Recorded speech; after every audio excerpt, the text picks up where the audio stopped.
Hi everyone, this is Heather Bleasdell, Celebrity Witch, coming to you on the video. It was such an amazing pleasure being with all of you at the G3Sonoma Women's Conference. I can't even tell you. It was so magical, and even though my talk was bananas for me, it was probably its own thing for you. I get so much out of that experience and having doing something that I had wanted to do for so long, which was to speak publicly about magic and about art and art's place in magic. That there was so much that I had been holding coming into that. And also thinking I'm so different, there's no real place for me to speak about this. These people are going to be so different than I am. And I really got such an amazing experience of having all of my stuff just totally wiped away. I mean, there's nothing like a good failure to bring in so much learning and light. And if I had nailed my first public talk, it would have been such a different experience for me than getting up in front of all of you and being sort of thrown off track at the same time. It's like when I looked at you, all of a sudden there was like nothing in my mind. So it didn't matter how much I practiced. Every time I checked in and said, what am I going to be talking about at the conference, I kept getting the information, nothing. So it made me laugh to literally stand in front of you and be present to nothing. And still go forward and live, and feel so much shame about my talk right afterwards that I wanted to crawl under a rock and die, and instead, face the music. And what I faced was people's love of me, appreciation for my authenticity and vulnerability, and that was just so magical and touching, and it just broke down so many stories and lies that I had about myself. And it also gave me such an opportunity to grow from, because having such a big fail right off the bat, I was like, it's only up from here. It's only up from here.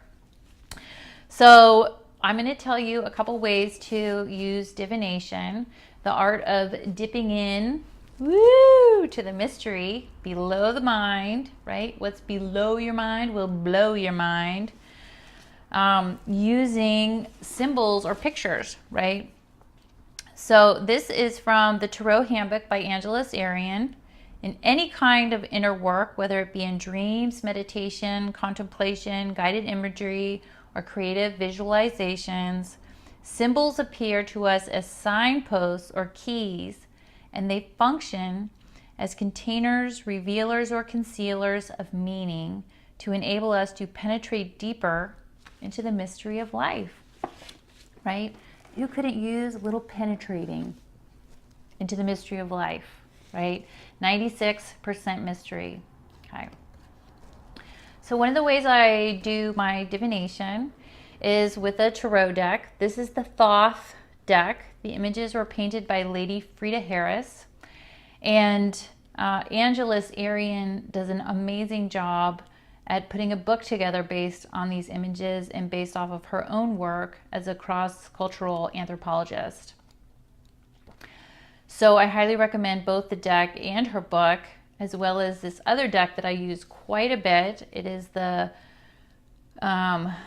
Goddess Guidance Oracle deck. So it's a great way to start to play with the feminine. It's super simple, and I highly recommend it for teenagers, as well as anyone who's starting out on the magic path or just loves magic, right? Just loves magic. Okay, so this basic, I'm just gonna, how you do a daily read.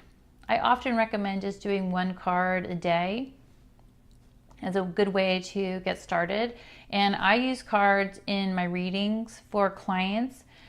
I don't do a full spread. I only do a full spread about 4 times a year, and I do a special state of the art spread, which is 5 cards that focus on the 5 different areas of your life twice a year.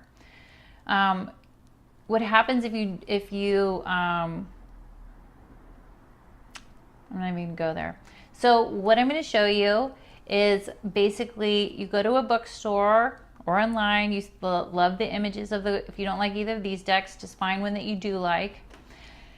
And the way to, first you open your card deck, you're like, oh, love you. Hello. Say hello to it. Don't be afraid of your cards. Shuffle it. When I first got my first deck of cards, I was 20 years old, and I spent a lot of time shuffling that deck. Now I kind of do like a slicing one because it's easier, and the cards and I are good friends. But shuffle until you feel clear, right? Until you feel peace in the body. That's what we're always going for. My daily practice is to sit down quietly, and then I meditate. So the first thing I do in my meditation is I observe. I don't even try to move anything. I just observe. As I breathe, until I can connect to my entire body. So again, remembering when you come into your body, you naturally slow down. So me talking to you while being present in my body, you'll hear my energy drop. My voice will calm down, right? It's hard for me to speak fast when I'm embodied. Once I'm embodied, I shuffle my deck. And for me, a daily reading is a lot like just saying, what is the energy I'm working with today? Or who is helping me today? In the deck, I think there are 78 cards, but only 13 of them are challenge cards. So if you get a challenge card, it often means that you're ready to face that challenge. And out of the 13 challenge cards, 7 of them are swords, which means 7 of them are mind-based challenges. Most of our challenges, and that's good news, right? Most of our challenges are in the mind. In the mind. Okay. I'm going to shuffle the cards. And I'm just going to do a G3. So I just think about my intention, right? Energy follows our intention. I breathe. Shuffle my deck. Then I spread them, right, into a nice little fan. I just do a handheld fan. You can also do a fan on the ground. There's a lot of ways to fan. I'm just going to show you the hand fan. I can, if I feel the energy is chunky, I'm going to just knock on my deck and clear it. You can also say hello to your deck. Hello, deck. How are you? I love you. Okay, so I'm going to ask for the G3, what are we working with post G3? For me, I just breathe energy up through the deck, and then I let my hand do the walk-in. Where does my hand want to go? I love that. So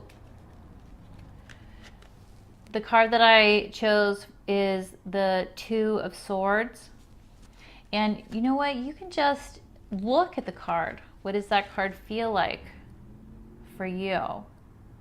What do you notice? What symbols do you notice? It's very nice and balanced, right? Peace, peace of mind.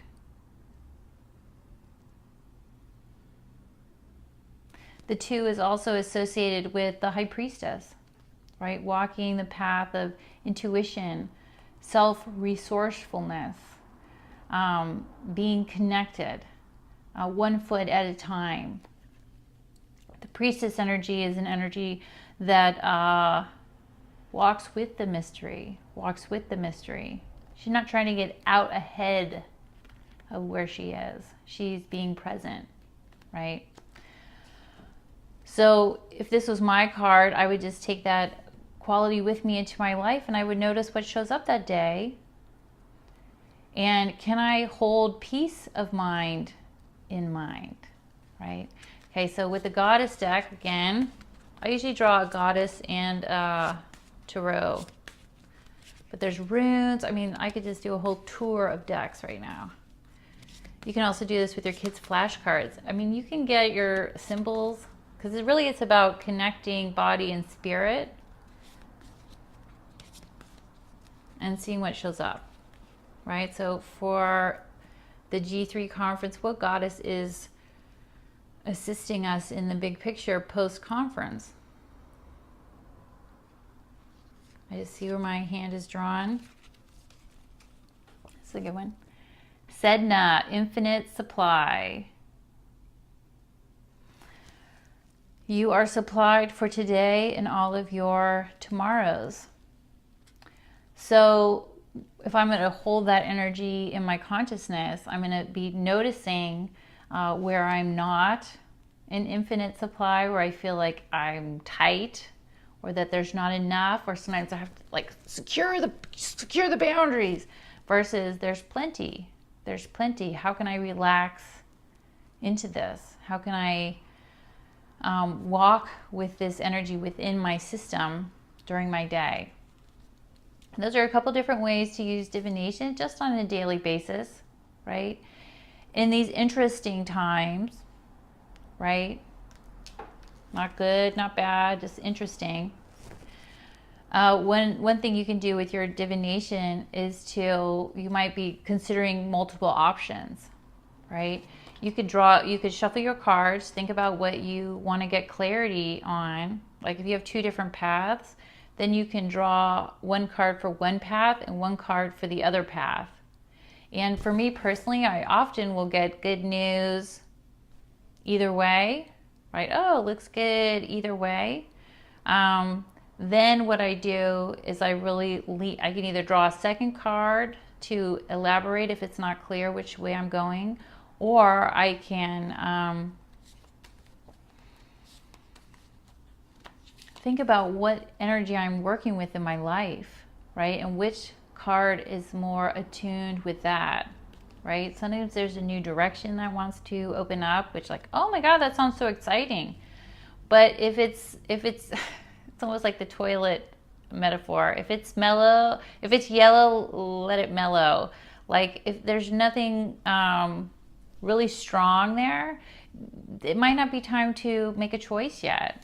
And sitting with the mystery is often more challenging than being in action.